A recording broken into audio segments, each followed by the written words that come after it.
What happened to Anfernee Simons? His minutes got absolutely slashed against the LA Clippers on Sunday. Is this going to affect his confidence? What does it mean for his trade value moving forward?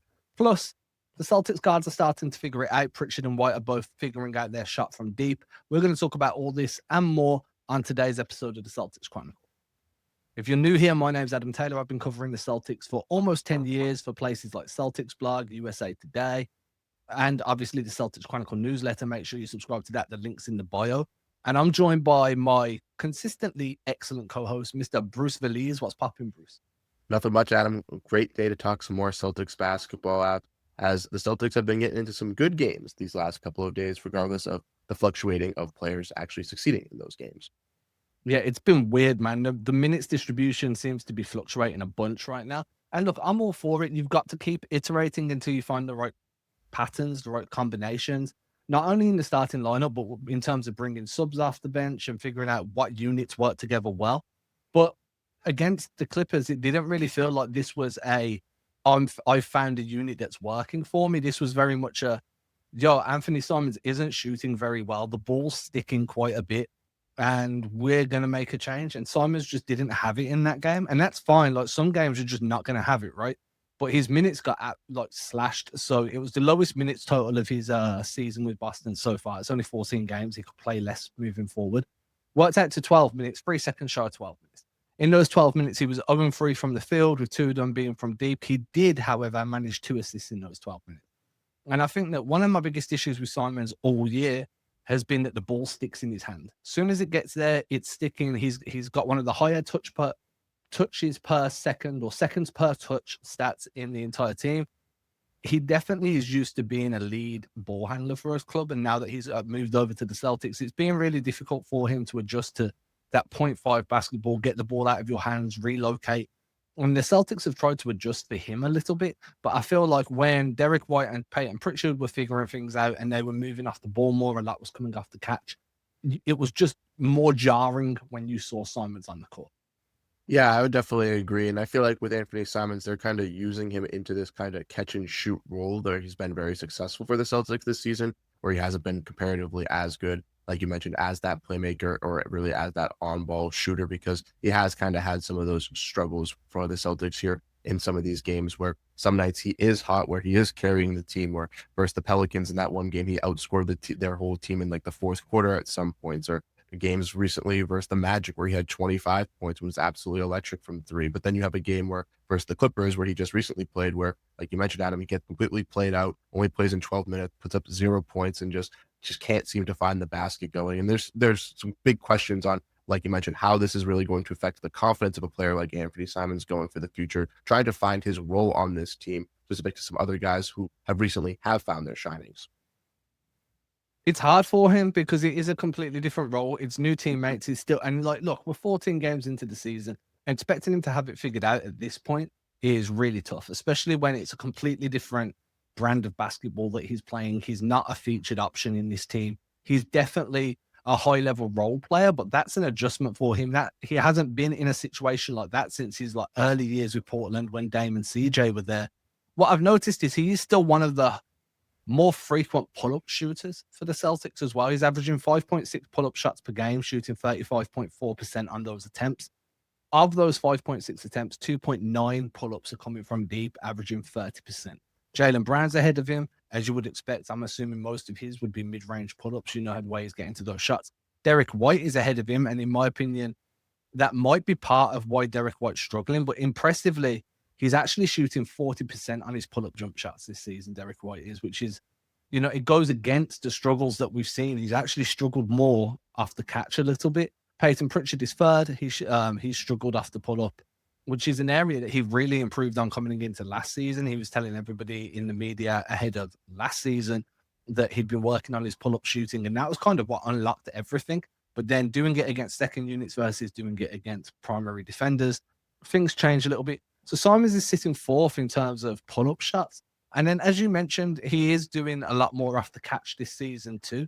And I think that one of the things that could be really interesting is just to see how that kind of matches up. So if I look at his field goal attempts off the catch, he's fourth on the Celtics, 4.1 attempts. He's having a lot more success, as you alluded to, from deep. four attempts a game, 46.4% shooting off the catch. And that's kind of where his value is. But the problem is, I don't think he's adjusting to that quickly enough. Do you know what I mean? Like, it's very obvious that he can be a flamethrower off the catch. But when you're so used to creating off the pick and roll, you're so used to doing stuff off the bounce, that adjustment takes time, regardless of whether you know it's a new role. It still takes time to make that your second nature. Exactly. And especially with Portland also last year and the last couple of years, not really having that really answer at point guard, with him kind of being that answer at point guard as well. They've relied him so much to be playing off the ball, to be playing on the ball, and to being that kind of primary creator and scorer for their team. So trying to fit into that role, I think, is going to be a little bit of a questionable thing as we kind of see going into the season, because obviously if he's getting slighted some minutes now, who's to say that this is not going to be a thing that continues on as we progress through these games? Because like you mentioned, we're only 14 games into the season, but by game 30, game 40, what is Simons' actual role looking for this team? That's the biggest issue for me. I think that, along with confidence and trade value, those three things to me are a package deal when it comes to Anfernee Simons. Because Simons isn't the only guy that's having his minutes slashed at like the drop of a dime. Josh Minot got benched. I was saying this to you before we started recording. I can't remember if it was Philly or Orlando, but he got benched in the second quarter of one of those games. Didn't return for that game, but wasn't injured. And ever since has been coming off the bench, lost his starting spot to Jordan Walsh. You've got Sam Hauser got yanked on Sunday as well. He's going through a ridiculously bad shooting slump. I think I looked at it earlier and it was like his last 10 games or his last 6 games. No, it was his last 8 for out of November. He's shooting 16.7% from deep. So Sam Hauser's going through a wicked slump himself. But when you start looking at these guys that are struggling, Mazzulla's yanking them early, and then you're not seeing them again for the rest of the game. And that to me is like, it's definitely a version and a pathway of being like coaching hard and holding accountable. But that is a really slippy slope to potentially shooting guys' confidence, like to the point where their confidence is just completely shut and it takes them longer. Some guys will respond to losing their minutes. Other guys will kind of really struggle with that notion. And I think that, especially on a team that's retooling where you're trying to develop talent, and this goes less for Simons and Hauser because they should be classed as developed now. But on teams like what the Celtics are right now, you need to allow guys to play through mistakes. You need to allow them to shoot through slumps. Hauser went through a slump at the start of last year, and Mazzulla just let him play through it. He weren't getting yanked because it was just a different mentality of coaching. So I do worry about just whether Mazzulla's really rolling the dice on some of these guys' confidence, which in turn, if these guys start underperforming and Simons is in a contract year, his deal's worth $25 million. Ideally, you'd want the Celtics to move on from that closer to the trade deadline. If his confidence is destroyed because you keep yanking him and his role's inconsistent and all these other things, how much does that impact your ability to get back valuable assets in return? Because don't forget, whatever you get back for Simons is an extension of that Drew Holiday deal. No, exactly. And that is kind of like one of the main things that I'm looking at as well when analyzing these kind of switchable options and kind of who's getting these minutes is why are they getting pulled in? What's happening? Because we even saw this with Josh Minot early on in the season, like before he even had his blossoming. I think he had a DNP versus the Knicks, which was like the second game of the season. Then he came in, really started to shine. But then, like you alluded to, he got yanked pretty early in one of these recent contests and has lost some minutes, with obviously the emergence of Jordan Walsh really kind of filling in for that role as well, kind of interchanging, which we've talked about on other shows in the past. And then with Anfernee Simons and Sam Hauser, the consistency of pulling them out and loosening that three-point shooting obviously is Joe's trying to just way of, I feel like this season just being a little bit frustrated. We saw this earlier on in the season with the offensive rebounds as well, something where in the preseason he was just yanking guys left and right. Maybe he's just trying to, I guess, figure out offensively how they can be successful, and obviously the three-point is a great success of their offense, so trying to find guys that can hit their shots and get into strides. But like you mentioned, it is a little bit different and a little bit weird comparative to last year, because Sam Hauser not only was in those shooting slumps but dealing with injuries last year as well, with his back, playing with the Celtics, maybe hindering some of that, and he wasn't getting really restricted for that, but this season is, and that's something to keep an eye on. But with Anfernee Simons and the trade value, my last point on that as well is just that I think that it will kind of hopefully not hinder him, but I think maybe it will, and that would be not great for the Celtics because they want to try to get the max out of this trade value, I think, with Anfernee Simons gearing up to the deadline. And I feel like maybe not giving him inconsistent minutes, but trying to get the most minutes possible to try to find his thrive would be the best case. But that's just something. No, I agree. I think that teams are going to look at his entire body of work. It's not just going to be this season. And teams are going to understand the role. They're going to understand the context that comes in, right? If I'm going to buy a car, I'm not looking at how that car performed over the last 6 months. I'm looking at how it's performed over its lifespan on the road. And I Mhm. think that it's very similar. Like, you're going to look at the entire every data point that's available before making a decision on how much you value Simons, how much you believe you can re-sign him, and how much he's worth, and all these other opportunities. But in terms of just pure confidence, nobody wants to trade for a guy in the middle of a slump, because you know that when you bring him in, that slump's going to continue, and you've got to kind of navigate that yourself. Then you have the fan base that's questioning your decision to bring in a guy that's ice cold. Any trade around the trade deadline is ideally meant to elevate you going into the postseason. If you're trading for a guy like Simons, you see him as a piece that can take you from being a first or second round exit to a potential conference finalist or above, because that's the type of offense that he brings. His defense has actually been surprisingly decent as well. I'm not going to say good, because I think his ceiling is like an average NBA defender, but he's definitely played at a decent level in terms of defensively. So I do wonder how much, in terms of not trade value, but trade return, that you're going to get for him. Because the deeper he is into that slump, the worse it's going to be.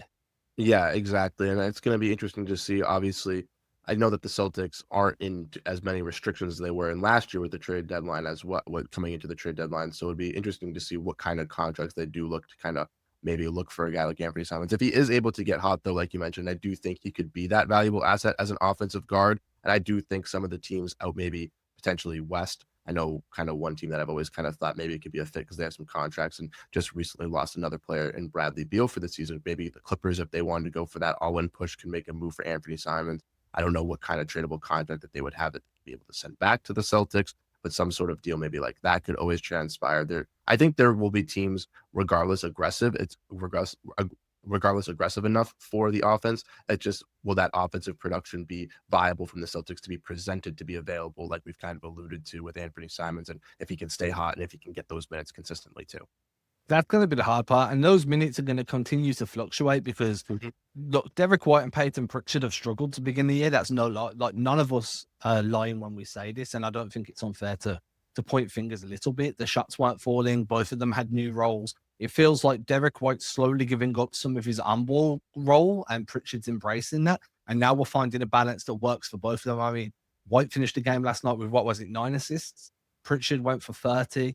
But Pritchard was doing more on ball. White was doing a little bit more off ball, coming off screens and everything. And the more that those two guys start to thrive and continue to find their 3-point shots and continue to find their playmaking and their just build on their own confidence, the less minutes that are going to be there off the bench. If Simons is struggling, you can stagger White and Pritchard a little bit more and bring in an additional ball handling wing and go big. There's opportunities there that you don't need to lean on Simons if you're not truly trusting in what he's bringing to the floor.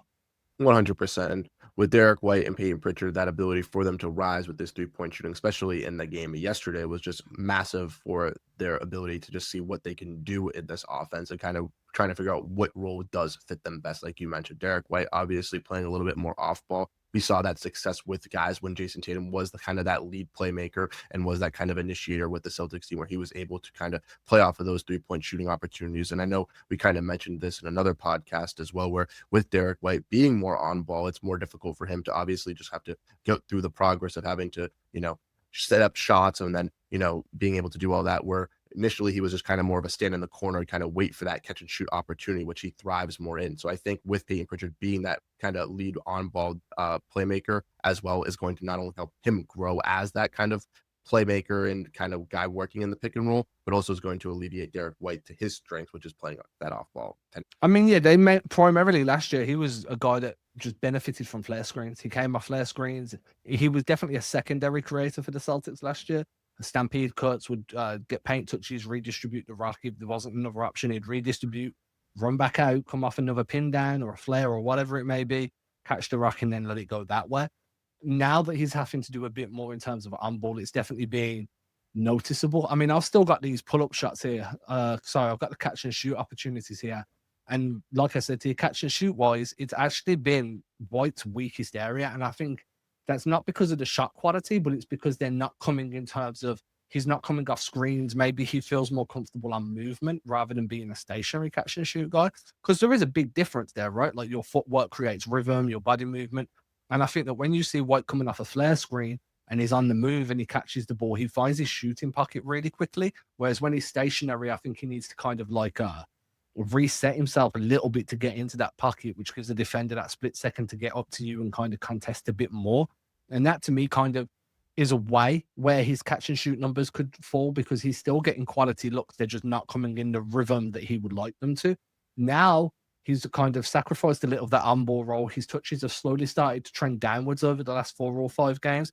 And Pritchard and Browns have both trended upwards just to kind of create more of a level playing field. Before it was like Derrick White, big gap, Pritchard, Brown. Now it's like Derrick White, little bit of a gap, Pritchard, Brown.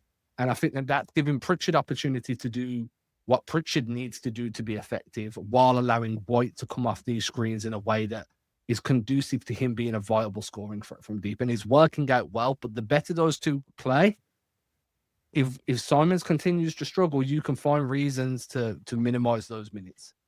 I agree. And with Peyton Pritchard as well, he's mainly been struggling from the 3-point range shot, but from the field goal range, he's actually been pretty effective from the mid range as well this season, kind of similar to Jaylen Brown. So I really like the effect that they are using kind of that more like the downhill threat on ball attacker going at the basket and being able to use that, because not only can that free up the offense when when they're trying to set certain screens and trying to be able to work the offense for those additional passes out on the perimeter, try to find a guy like Derrick White, but also gets a guy like Payton Pritchard kind of in his bag and kind of motivated to attack from the mid range and feel a little bit more confident than attacking at the basket, which we've seen him grow at every basically aspect of his game so far in his career. And if he continues to get stronger in that aspect as well, I think his ability as an on-ball creator and as an offensive piece just rises for the Celtics from just being like a 3-point valuable threat to being a consistent level offensive threat from all 3 levels.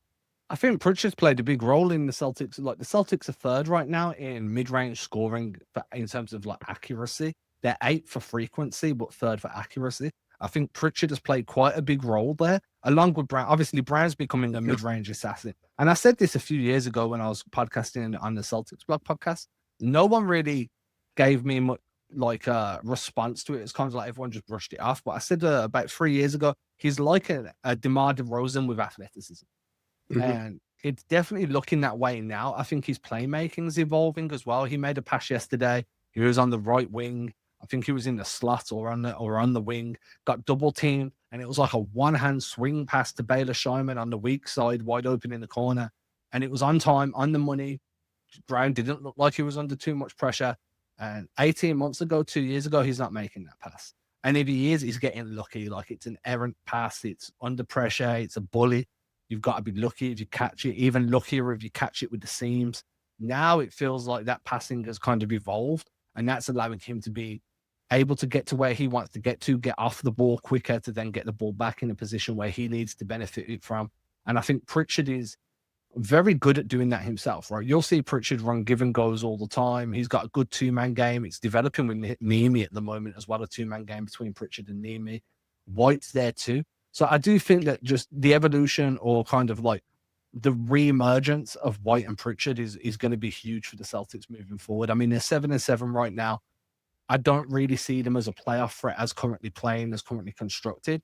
But it is nice to see them kind of figuring things out. So, you know, by game 20, 25, maybe 30 at a push, we finally see what this vision for this Celtics team actually looks like. For sure. And I think that's the most key thing for the Celtics team is really finding out where they will eventually be toward the end of the season and trying to figure out those discrepancies now in the beginning. Right now, you stated they're 7-7, currently tied for 10th with the Orlando Magic, currently beating them because they have the tiebreaker or something like I assume, but they are above them at the current moment on the standings that I'm looking at. But I had them at the beginning, I think 6th. I don't think they're going to be that high. I think they're going to be a little bit lower, but maybe around that play-in area, especially if they can figure out these offensive issues that they've been able to now succeed from these last couple of games from 3-point range with guys like Payton Pritchard, guys like Derrick White. If they can get into this offensive rhythm once again, continue to find that success, and then have these, you know, diamonds in the rough players kind of really step out in these big time games, guys like a Josh Minot, a Jordan Wall. a Baylor Shireman, a Ugo Gonzalez, if they can have these sporadic games here and there to be those consistent role players, to maybe be that fourth or fifth best player for the Boston Celtics that night, but really stand out. Those can be those big difference makers. Maybe let them get some of those sneaky ones that maybe they don't deserve, or maybe people didn't figure them kind of going into that night of before they play.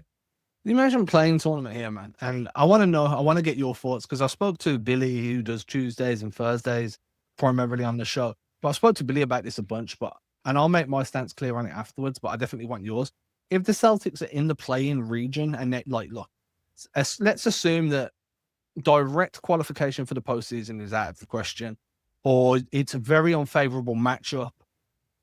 And the Celtics are like, you either go through the playing tournament or you pull the plug and try and free fall out of the play-in to get a lottery pick. Which one are you choosing?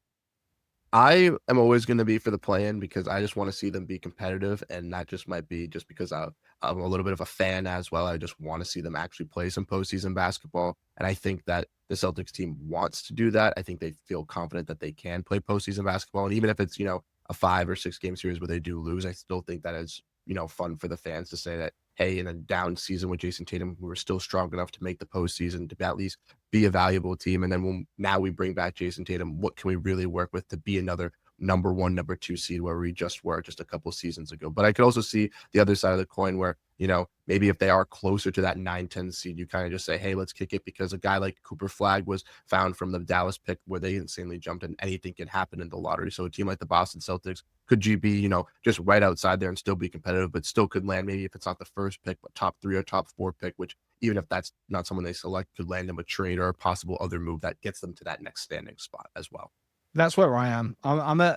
I don't really see the value of the playing tournament. Now, look, if this was a genuine rebuilding team with a bunch of dudes that all had like high elite role player / all-star potential, like in that range between elite role player to like key starter to all-star, if you had 3 or 4 or even 2 or 3 young dudes that had that level of potential, none of them had tasted playoff basketball. If you was in the Orlando Magic situation that they were last year, I would very much be all in for the play-in, because I think the experience and the knockout kind of stress of like being win or go home, I think that is invaluable to developing a championship team. I think it's invaluable to bringing out that overall production just for you as well, right? Like that's what takes you to another level. It's what teaches you what you need to win at that level.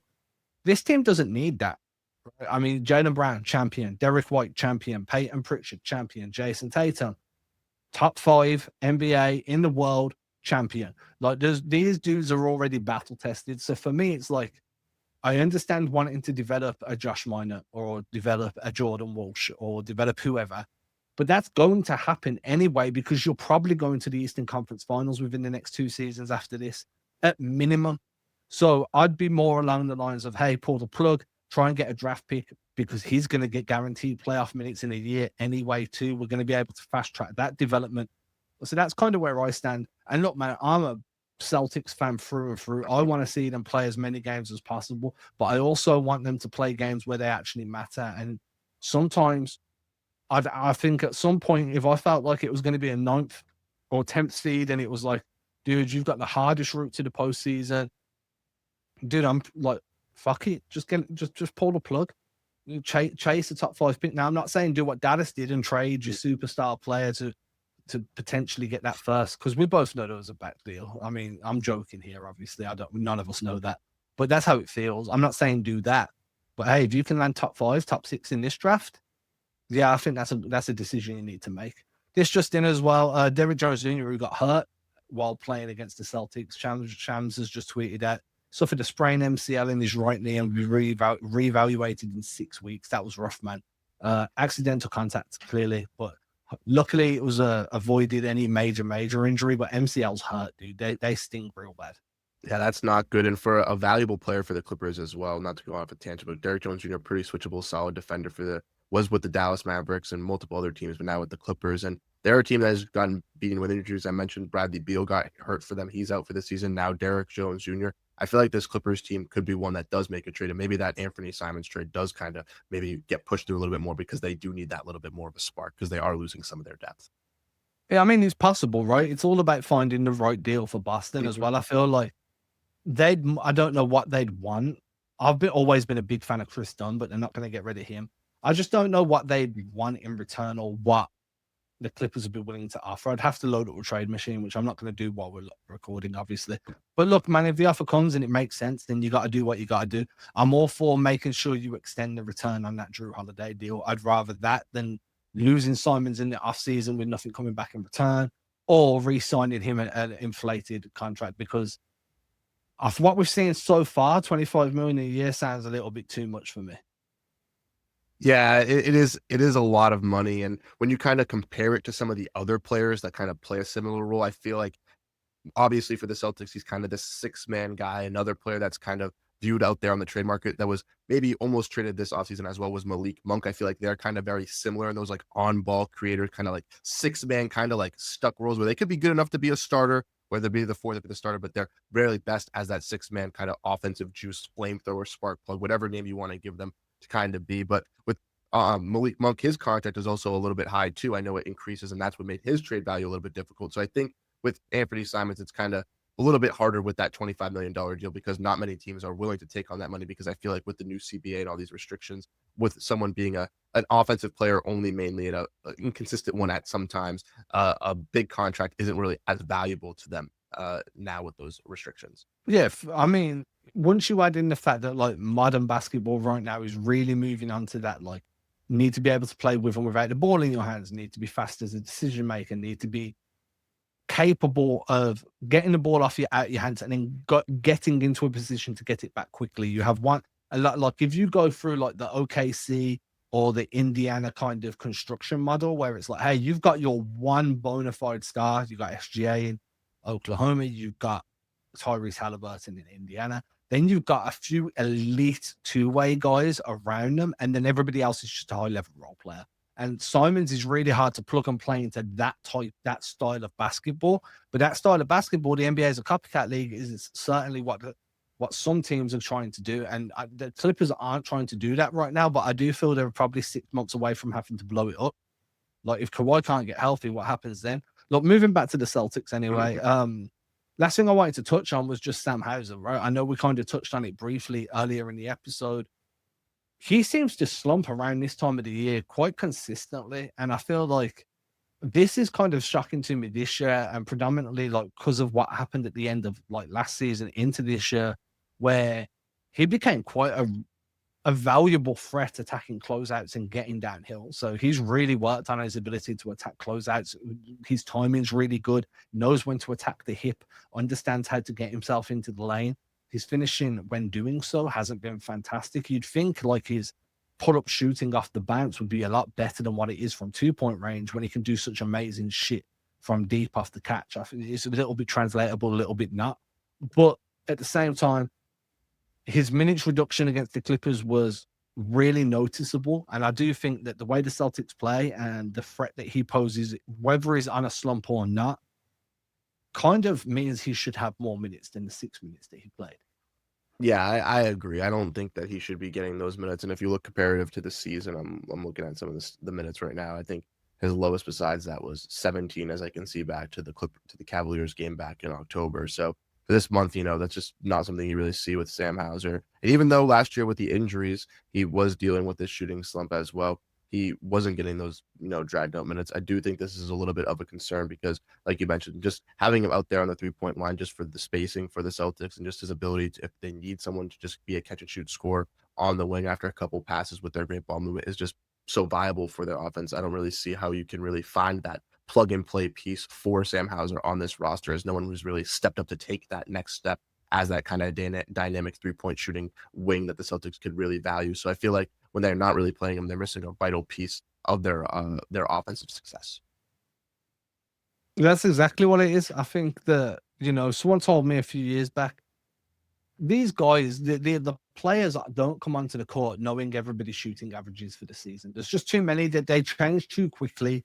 There's too many people to memorize.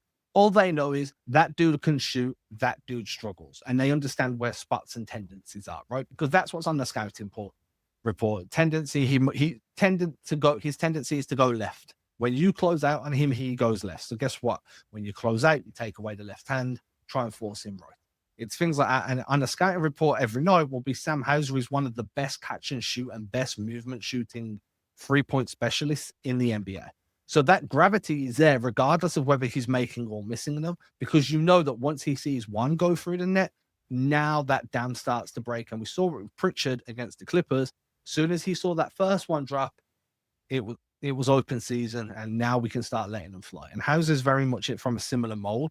So I just think that just the gravity that he provides, the space in his presence provides, the way his movement can drag defenders with him, especially when he's shaking up out of the corner or when he's cutting, like running off an Iverson cut, get him onto the weak side wing. Defense is going to react because of the threat his scoring ability poses. So taking him off the floor hinders the spacing a little bit. It definitely hinders your ability to get him going. Plus, as I say, the movement alone, if you clear him out of a side, the defense is going to follow. They're not going to load up on somebody when Hauser's the guy setting the screen or making the cut. So I think that, I don't think we'll see him play limited minutes very often unless he's injured. And he was dealing with back spasms this time last year. For all we know, maybe they're back. We're just surmising that it was because he was shooting poorly. But yeah, I definitely hope we see him back soon because I think he's valuable whether the shot's dropping or not. It's just obviously when he is, that value increases exponentially. 100%. I feel like that was one of the main talking points with the Celtics this year as well when they were trying to shed some of their salary, was that they weren't willing to get rid of a guy like Sam Hauser for maybe some of the offers that they were getting because of what he brings for their team. Not only just on the offensive end, but I feel like a lot of people disrespect him on the defensive end as well, where he's been a pretty solid defender, effectively controlling at the rim and being able to stay in front of guys. So I don't think there's really much of a slight on him. And I feel like maybe this was just kind of a one game thing where Joe saw, hey, you're kind of shooting bad. I'm going to kind of pull the plug, similar to like the rebounding thing that we saw earlier on the season. But hopefully within his next couple contests, especially going against the Brooklyn Nets, a little bit of a weaker team in the Eastern Conference, we can see a guy like Sam Hauser kind of get hot, maybe have like a mirror match versus MPJ where they're kind of trading shots. That'd be a fun game to watch. Dude, I wrote about that in today's newsletter. That was like closing stand like remarks. Was like, yo, I think there's 2 games against Brooklyn this week. Yep. Like, dude, if you're going to get guys hot, if you're going to find some dudes that are low on confidence and give them an opportunity to get hot, Brooklyn are 2-11. These are the games to do it. So I agree with you. And look, I was never on the trade Sam Hauser train either. I always thought like the last thing you want to do to a Joe Mazzulla team is take away one of the best movement shooters in the league. It was redundant to me. So I'm with you there. Simons, on the other hand, is a bigger question. So I'm going to leave this for everybody in the comment section. If you've watched this far and you've got this far, then well done, your attention span to beat the TikTok generation. Well done. Make sure you head into the comments. Let us know what you think about Anfernee Simons. And we'll be back later in the week. Deuces.